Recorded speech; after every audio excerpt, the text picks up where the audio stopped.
اعوذ باللہ من الشیطان الرجیم بسم اللہ الرحمن الرحیم۔ اللہ اکبر، سبحان اللہ، الحمدللہ، استغفر اللہ، الصلاۃ والسلام علیک یا رسول اللہ صلی اللہ علیہ وآلہ وسلم۔ ناظرین، اس دنیا میں ایک ایسی چیز ہے جس کی تلاش میں یہودی صدیوں سے مارے پھر رہے ہیں۔ ان کو یقین ہے کہ جس دن وہ اس چیز کو حاصل کر لیں گے اس دن وہ اس پوری دنیا پہ قبضہ کر لیں گے۔ وہ چیز کیا ہے ناظرین؟ آئیے اس کے متعلق بات کرتے ہیں کہ تابوت سکینہ کیا چیز ہے اور اس کی کیا کہانی ہے۔ ناظرین، تابوت سکینہ ایک صندوق کا نام ہے اور یہ صندوق شمشاد نام کی ایک لکڑی ہے، اس کا بنا ہوا ہے۔ اس صندوق میں ہے کیا؟ تو اس صندوق میں سنیے، اس میں حضرت موسیٰ علیہ السلام کا وہ عصا مبارک ہے، یعنی وہ لاٹھی ہے جو آپ نے جب سمندر پہ ماری تھی۔ سمندر میں تو سمندر کے دو حصے ہو گئے تھے اور بیچ میں خشکی ہو گئی تھی۔ یہ وہی لاٹھی ہے، وہی عصا مبارک ہے۔ جب فرعون کے دربار میں آپ نے وہ لاٹھی ڈالی تھی تو ایک اژدہا سانپ بن گئی اور جادوگروں کے جو سانپ تھے ان کو نگل لیا تھا اس عصا مبارک نے۔ اور اس کے علاوہ اسی عصا مبارک کو جب مارا تھا تو 12 چشمے پھوٹ گئے تھے اور سب نے اپنا چشمہ، ہر قبیلے نے جو ہے وہ پا لیا تھا۔ اس کے علاوہ اس میں حضرت موسیٰ علیہ السلام کی جوتے بھی تھے جن کا ذکر اللہ رب العزت نے قرآن پاک میں بھی کیا کہ اللہ نے کہا کہ موسیٰ اپنے جوتے اتار دو کیونکہ تم اس وقت مقدس جگہ پر ہو، جب اللہ رب العزت نے کلام کیا تھا حضرت موسیٰ علیہ السلام سے۔ حضرت ہارون علیہ السلام جو کہ حضرت موسیٰ علیہ السلام کے بھائی ہیں، ان کا امامہ مبارک بھی اسی میں ہے۔ اس میں حضرت سلیمان علیہ السلام کی انگوٹھی بھی موجود ہے جس کے بڑے خاص جس میں طاقتیں ہیں۔ اس کے علاوہ تورات کی تختیوں کے چند ٹکڑے بھی اس میں موجود ہیں اور کچھ من و سلوہ جو کہ آسمان سے کھانا اترتا تھا وہ، اور انبیاء علیہ السلام کی صورتوں کے حلیے وغیرہ بھی موجود ہیں۔ یہ تو وہ باتیں ہوگی کہ اس تابوت میں ہے کیا کیا۔ اس کے علاوہ بھی اس میں جو چیزیں ہو سکتی ہیں تو مطلب یہ ہے کہ ظاہر ہے کہ اس کے لیے اتھینٹسٹی چاہیے ہوتی ہے کہ وہ کیا ہے۔ ناظرین، بنی اسرائیل یہودی اس صندوق کی تلاش میں کیوں ہے؟ کیا وجہ ہے کہ صدیوں سے وہ اس صندوق کی تلاش میں مارے پھر رہے ہیں؟ ناظرین، بنی اسرائیل کے لیے یہ صندوق بہت ہی مقدس سمجھا جاتا تھا۔ یہ لوگ جب کفار سے جہاد کرتے، بنی اسرائیل والے جب کفار سے جہاد کرتے اور کفار کے لشکروں کی کثرت اور شان و شوکت دیکھ کر جب سہم جاتے تھے تو وہ اس صندوق کو اپنے لشکر کے ساتھ لے آتے اور جب اسے سامنے لیتے تو اس صندوق کی رحمتوں برکتوں کی وجہ سے کچھ ایسا ہوتا کہ ان کے دلوں کے اوپر سکون طاری ہو جاتا اور وہ ہمت کرتے اور کافروں سے لڑ جاتے اور ان کے وہ دل جو کہ ڈرے ہوتے تھے دل مضبوط ہو جاتے اور اس صندوق کی برکت سے یا جو بھی آپ کہہ لیجئے پھر وہ ہمیشہ فتح یاب ہوتے رہے اور بڑی اس کو خوش قسمتی کی سمبل سمجھتے تھے۔ ناظرین، اس صندوق کو وہ یہاں تک استعمال کرتے تھے کہ جب بنی اسرائیل میں آپس میں کوئی بھی معاملات ہوتے تھے، کوئی لڑائی جھگڑے وغیرہ کسی قسم کا بھی اختلاف ہوتا تھا تو وہ اسی صندوق سے فیصلہ کراتے۔ یعنی کہ اس صندوق سے یعنی آوازیں آتی، کچھ اس قسم کے معاملات بڑے جڑے ہوئے ہیں اس صندوق کے ساتھ۔ ناظرین، تاریخ میں یعنی تابوت سکینہ کے نام سے مشہور یہ صندوق، تابوت سکینہ بیسیکلی ہے، یہ عام صندوق لکڑی کا ہے، اس کو تابوت سکینہ کہتے ہیں، تو یہودیوں کے نزدیک انتہائی مقدس ہے۔ لیکن ناظرین، کیا ہوا کہ جو وقت گزرتا گیا بنی اسرائیل والے مختلف گناہوں میں مبتلا ہوتے گئے، سرکشیاں، بدعمالیاں جب ان میں بہت زیادہ مبتلا ہو گئے تو اللہ رب العزت نے ان کے اوپر ایک غضب نازل کیا، اور وہ غضب کیا ہوا کہ ایک کفار کی قوم جس کا نام عمالقہ ہے، کفار کی ایک قوم تھی عمالقہ، انہوں نے ایک بہت بڑے لشکر کے ساتھ جو ہے وہ ان لوگوں پر حملہ کر دیا کیونکہ یہ بدعمالیوں کی وجہ سے ان کے ایمان ختم ہو چکے تھے، تو اس لیے ان کو صندوق کی بھی پرواہ نہیں ہوئی، تو انہوں نے اس کو بیچ میں لانے کی بجائے انہوں نے جھگڑا لڑا اور نقصان اٹھایا، جنگ بھی ہار گئے۔ تو انہوں نے کیا کیا، عمالقہ والوں نے جو کہ کفار تھے، انہوں نے بہت توڑ پھوڑ کی، ان کی عمارتوں کی اور شہروں کو بھی تہس نہس کر ڈالا، اور جاتے ہوئے وہ یہ صندوق بھی اپنے ساتھ لے گئے۔ ناظرین، قوم عمالقہ کے لوگ اس صندوق کے بارے میں نہیں جانتے تھے، لیکن ان کو یہ معلوم تھا کہ ان کے نزدیک یہودیوں کے یہ بڑا خاص ہے۔ انہوں نے کہا کیا ہے اس میں، یہ کچھ بھی نہیں ہے۔ انہوں نے صندوق کو ایسی جگہ پھینک دیا جہاں نجاست وغیرہ تھی، تو کیا ہوا کہ اللہ رب العزت کی طرف سے قوم عمالقہ کے اوپر ایسا وبال پڑا، ایسا عذاب آیا کہ وہ بری سے بری بیماریوں میں مبتلا ہو گئے اور نہایت پریشان ہو گئے۔ ان کے شہر ویران ہونا شروع ہو گئے اور وہ تباہی کے دہانے پہ جا پہنچے۔ آخر پر ان کافروں کو یقین ہو گیا کہ شاید اس صندوق کی وجہ سے ان کے اوپر یہ سب کچھ ہوا ہے، ورنہ تو انہوں نے بنی اسرائیل کو شکست دے دی تھی۔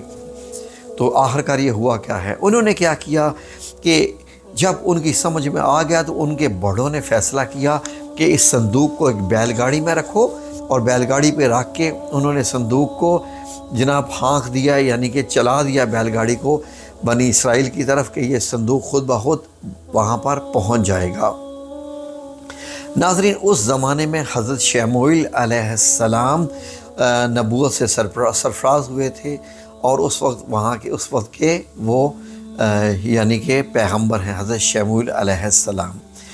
لیکن ان کے زمانے میں وہ پیغمبر تو ٹھہرے، لیکن بادشاہ نہیں تھا یہودیوں کا کوئی بھی۔ تو بنی اسرائیل کی قوم نے کیونکہ آپ پیغمبر ہیں تو آپ سے درخواست کی کو آپ کسی کو بادشاہ بنا دیجئے۔ اس درخواست کے نتیجے میں حضرت شموئیل علیہ السلام نے حکم خداوندی یعنی اللہ تعالیٰ کے حکم سے ایک بہت ہی طاقتور، نیک اور بہت ہی اچھا شخص تھا جس کا نام تھا طالوت، حضرت طالوت، اس کو بادشاہ نامزد کر دیا۔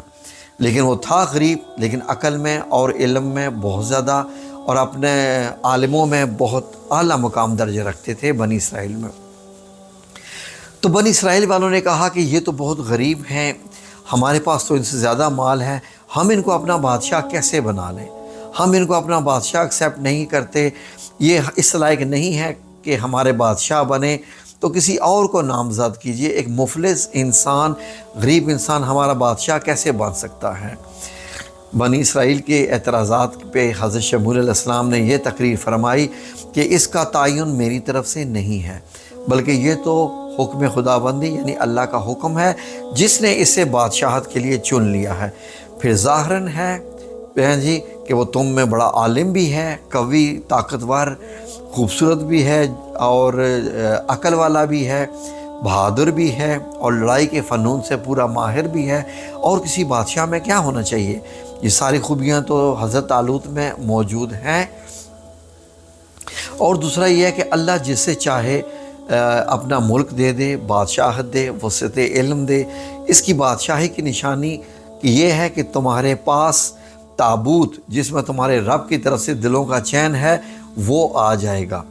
اللہ تعالیٰ نے قرآن میں اس واقعے کا ذکر یوں فرمایا ہے، اگر آپ ناظرین قرآن کریم کھول کے دیکھیں تو سورہ البقرہ کی آیات 247 اور 248، ان کا میں ترجمہ آپ کی خدمت میں پیش کر رہا ہوں، ورڈ ٹو ورڈ غور سے سنیے۔ اور ان سے ان کے نبی نے فرمایا کہ بے شک اللہ تعالیٰ نے طالوت کو تمہارا بادشاہ بنا کر بھیجا ہے۔ بولے کہ ہم پر اس سے بادشاہی کیوں کر ہوگی، اور ہم اس سے زیادہ سلطنت کے مستحق ہیں، اور اسے مال میں بھی وسعت نہیں دی گئی ہے۔ فرمایا کہ اسے اللہ نے تم پر چن لیا ہے، اور اس کو علم اور جسم میں کشادگی بھی زیادہ دی ہے، اور اللہ اپنا ملک جس کو چاہے عطا فرماوے، اور اللہ وسعت علم والا ہے۔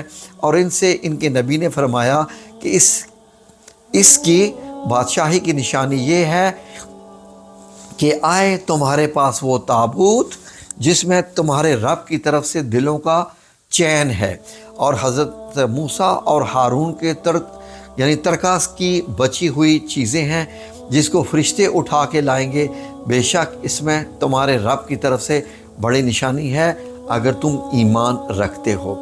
چنانچہ تھوڑی ہی دیر میں فرشتے آسمان اور زمین کے درمیان اس تابوت کو اٹھائے ہوئے آئے اور سب لوگوں کے سامنے حضرت طالوت کے سامنے لا کے رکھ دیا۔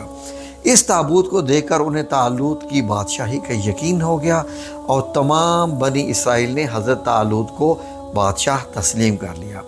حضرت طالوت جب بادشاہ کے بنی اسرائیل کے بادشاہ بن گئے تو آپ نے بنی اسرائیل کو جہاد کے لیے تیار کیا، ایک ظالم اور کافر بادشاہ کے اگینسٹ میں لڑنے کے لیے، جس بادشاہ کا نام تھا جالوت۔ تو فوجوں کو لے کے جنگ میں نکلے۔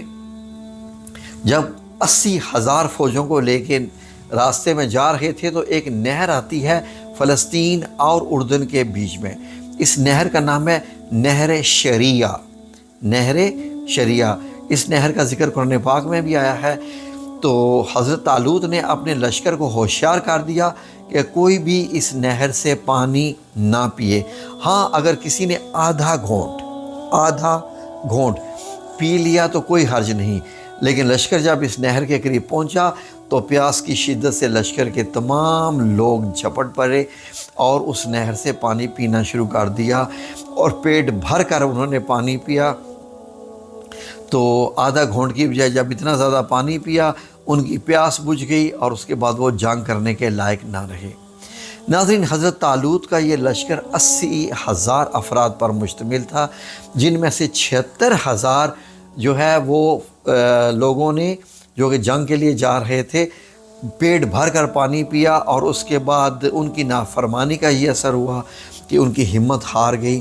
انہوں نے نہایت بزدلانہ پن سے جہاد کرنے سے ہی انکار کر دیا، کیونکہ وہ دشمن کی بڑی فوج یعنی جالوت کی بڑی فوج سے وہ ڈر گئے اور کہنے لگے کہ اس کو اپنے بادشاہ حضرت طالوت کو کہ اس لشکر سے لڑنے میں ہم میں ہمت نہیں ہے۔ آخر کا صرف 4,000 افراد جنہوں نے وہ پانی نہیں پیا تھا، انہوں نے اللہ رب العزت سے دعا کی، گڑ گڑا کے دعا کی کہ اے اللہ اس لڑائی میں ہمارے قدم جمائے رکھنا اور ہمیں دشمنوں سے بچا لینا اور دشمنوں پہ ہمیں غالب کر دینا۔ ان کی دعائیں قبول ہوئیں اور اللہ نے انہیں فتح سے ہمکنار کر دیا، یعنی 4,000 لوگوں نے فتح حاصل کر لی۔ ناظرین، جالوت بہت ہی طاقتور بادشاہ تھا، تو دونوں فوجیں جب میدان میں آمنے سامنے ہوئی تھیں تو حضرت طالوت نے اپنی فوج میں اعلان کروا دیا تھا اپنے لشکر میں، اور یہ کہا تھا کہ جو بھی فوجی جالوت کو قتل کرے گا میں اپنی شہزادی یعنی اپنی بیٹی سے اس کا نکاح کر دوں گا اور آدھی سلطنت بھی تحفتاً اس کے حوالے کر دوں گا۔ جنگ شروع ہوئی تو ان لشکر میں ایک بابرکت شخصیت بھی تھی جن کا نام حضرت داؤد علیہ السلام تھا۔ ان کے پاس ہتھیار تھا جس کو اس زمانے میں گوپن کہتے ہیں، جس میں پتھر ڈال کے دشمن کو مارا جاتا تھا۔ آپ ایسا ہی سمجھیے جس طریقے سے کوئی آج کل وہ غلیل ہوتی ہے ربر والی کھینچتے ہیں، یا کچھ اسی طرح کا کوئی ہتھیار ہوگا۔